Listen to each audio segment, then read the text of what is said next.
All right, let's dive in. Today, we're talking about this massive tug of war that every single international business deals with. On one side, you have the push to go global, and on the other, the pull to stay local. It's this incredible balancing act that pretty much defines the products you use every single day. And it really all comes down to a simple question. I mean, have you ever thought about this? Your phone, right? It's basically the exact same device whether you buy it in New York or New Delhi, but then you walk into a McDonald's in India and you can get a McSpicy paneer burger, something you're definitely not going to find in Paris.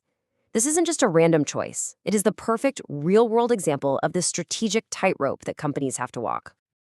And this is where it gets really interesting. On one hand, you have this relentless push to be global. The goal there is all about standardization, making everything the same, integrating all your operations to be super, super efficient. But on the other hand, you have this undeniable pull to be local. That's all about adapting, being different, and responding to what people in a specific place actually want. Every single company is caught right in the middle of this. So let's tackle the first half of this puzzle, shall we? Let's talk about the push for globalization. What are these powerful forces that are, for all intents and purposes, shrinking our world and nudging companies to think of the entire planet as one big market?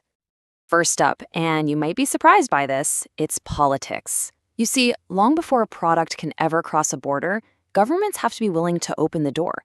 And for decades now, the trend has been to systematically tear down the walls that get in the way of trade. And what's really fascinating is how organized this whole effort has been. You had things like GATT, that's the General Agreement on Tariffs and Trade, and trading blocs like the EEC in Europe. They were basically big clubs where countries agreed to make it cheaper to trade with each other. Then you add in policies that encourage foreign direct investment, or FDI. That's just a fancy way of saying a company from one country sets up shop in another, and suddenly you've got a government-paved superhighway for businesses to expand globally. Next up, we have a driver that has completely changed the game: technology. If politics opened the doors, you could say technology is what built the warp-speed teleporters that connect everything.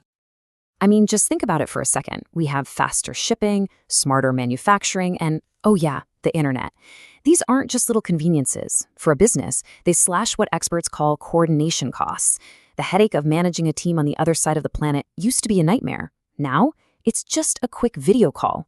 This makes those huge global economies of scale not just a dream, but a profitable reality.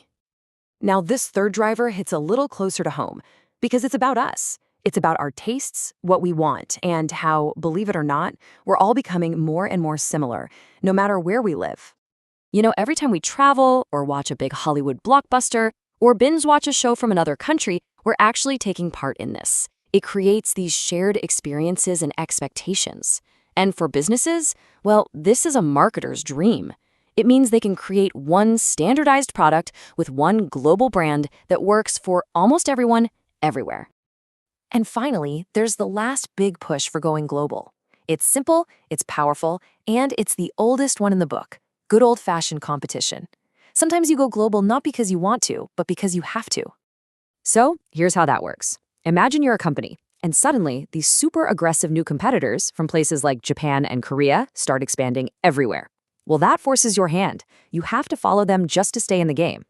On top of that, if your biggest customer is a giant multinational, they're going to want the same product and the same service from you in every country they're in. You either do it or you lose that massive contract. Okay, so you'd think the case for one big global market is a slam dunk, right? Well, not so fast, because reality is always a lot messier. Now we need to pivot and look at the powerful forces that pull in the exact opposite direction, the forces of localization. And the biggest, most powerful, most stubborn force of them all? It's culture. It's the simple, undeniable fact that people in different parts of the world are, well, they're different. We're talking about those deeply ingrained attitudes, the specific local tastes, the unspoken social rules. These things can completely torpedo a standardized product. Something that's a huge hit in one country might be seen as totally bizarre or even offensive in another. These differences are what make a one-size-fits-all approach so risky.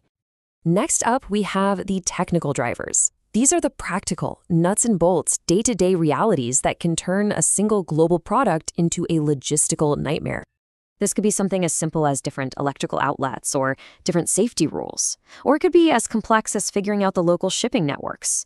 Even just translating product manuals and support into dozens of languages is a huge deal.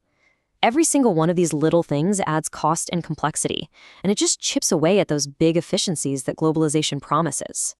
The third pole towards localization is what we can call commercial. Look, you can have the greatest product in the world, but if you can't actually sell it or get it into your customers' hands, then what's the point? Every country has its own unique way of doing business. It has different store chains, different shopping habits, different sales channels. You can't just copy and paste your sales strategy from the US to Brazil. It just doesn't work. It means you absolutely need local partners, you often have to tweak your product, and you have to be ready to react to what's happening on the ground. And finally, closing out the case for localization, we have the long arm of the law. National laws and government regulations can throw up a giant stop sign right in the middle of a global strategy. Experts call these non-tariff constraints, but really, that's just a fancy way of saying rules that get in the way. We're talking about local consumer protection laws, data privacy rules, even national security regulations that can restrict everything from goods to data to people. You just can't ignore them. These rules force companies to adapt. So, we've got these huge forces pushing companies to go global, and these equally huge forces pulling them back to stay local. How on earth does a business figure out what to do? How do they choose their path? Well, it all boils down to understanding the trade-offs. Leaning into globalization gives you incredible efficiency, massive scale, and a powerful, consistent brand. But leaning into localization, that gives you a much better fit with the market. It makes you culturally relevant, and it lets you react super quickly. And here's the hard part. You can't have it all. You can't maximize both at the same time. And this brings us to the actual playbook that smart companies use. It's a pretty logical four-step process. First, you figure out all the forces pushing your industry towards global. Second, you identify all the forces pulling it back to local. Third, and this is the absolute key, you assess the balance. Which side is stronger for your business? And only then can you pick your strategy. Are you going to go purely global? Or maybe multi-domestic, where each country is its own little kingdom? Or do you try for the holy grail, the transnational strategy, which tries to get the best of both worlds? It's tough, but that's the goal. So in the end, it really is a constant balancing act, a strategic tightrope walk between being efficient and being relevant. And that leaves us with one final, huge question to think about. In a world that feels more connected and yet more divided every single day, which one of these powerful forces, global or local, is ultimately going to win out and shape the future of business?